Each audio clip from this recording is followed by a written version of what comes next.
Nah,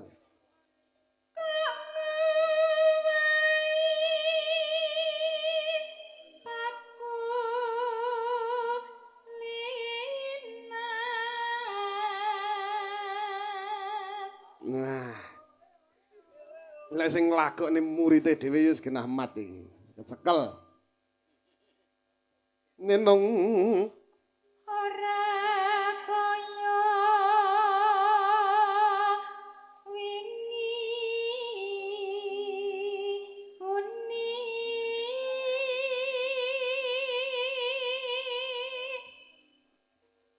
nenoyong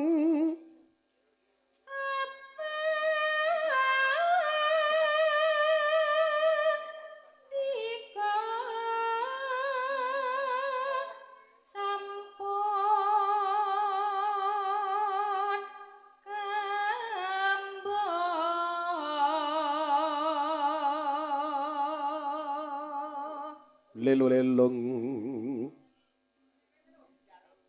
gawe ruciting kale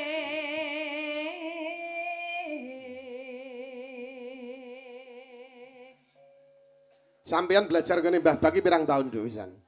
kelas 3 SMP. Dari kelas 3 SMP sampai lulus. Niki nggih. Nggih. Alhamdulillah. Muga-muga berkah ilmune. Nggih. Mbah Bak iso kanggo sangu sowan pangeran. Ilmu ya wong sedo iki sing ditinggal mung 3, Nduk. Napa? 1 amal jariyah, 2 ilmu manfaat, kaping 3 putra ingkang saleh lan salehah. Iku lho. Piye? Lho ngentaono tak culek lho wis sesuk. Sumpah. Weh, ngentahi kabeh. Weh, titenono. Titenono. Ya, terus ya. Noneno.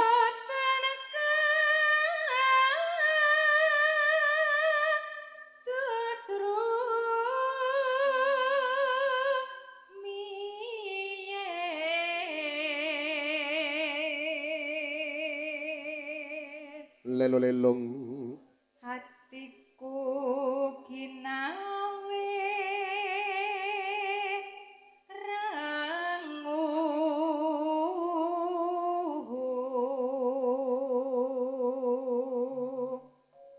Nonenu.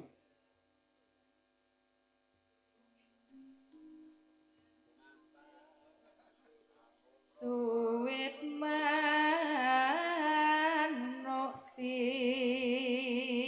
Ne. katan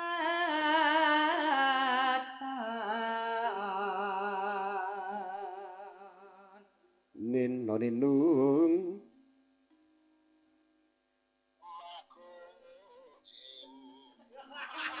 Iki apa iki? Iki mangga. Sapa muter ya? sapa kuwi Tito ya Sapa? Salah hati ta? Video call. malah live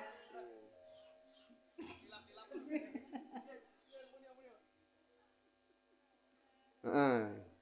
Piye to undang tak pedat lho kengko. Pripun iki? Lanjut. Heeh, lanjut. Oh, takono Tito lho. Tak kira ngenteni Mas Tito. Ndak. Lanjut Nduk.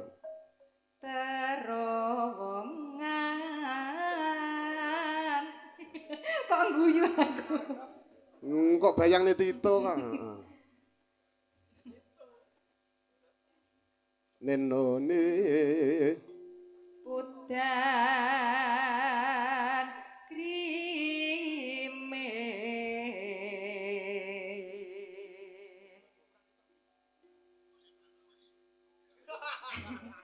Kok banterne ta Mas malah. wis to tokno Nduk. Heeh. Aja ngrungokne gurem ceker.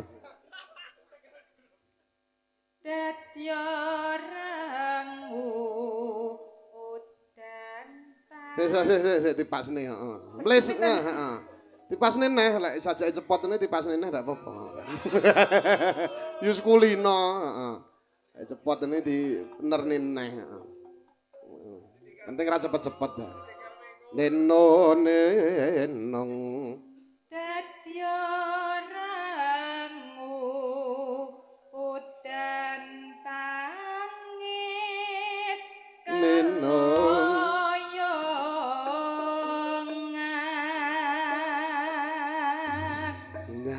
selamat. Heeh. Aja krungone Tito. Heeh. Wis becek ya kayak. Neneng. Sejak ikatan rangu enten apa niku dene sampun dangu pitaka ngoten saniki jerbeten napa pancen sampun bosan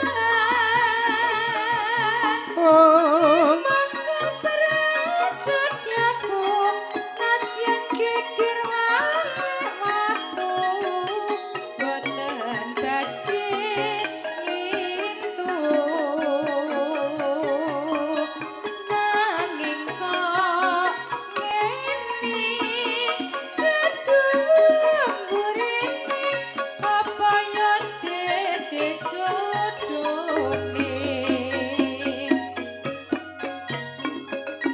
Bebasan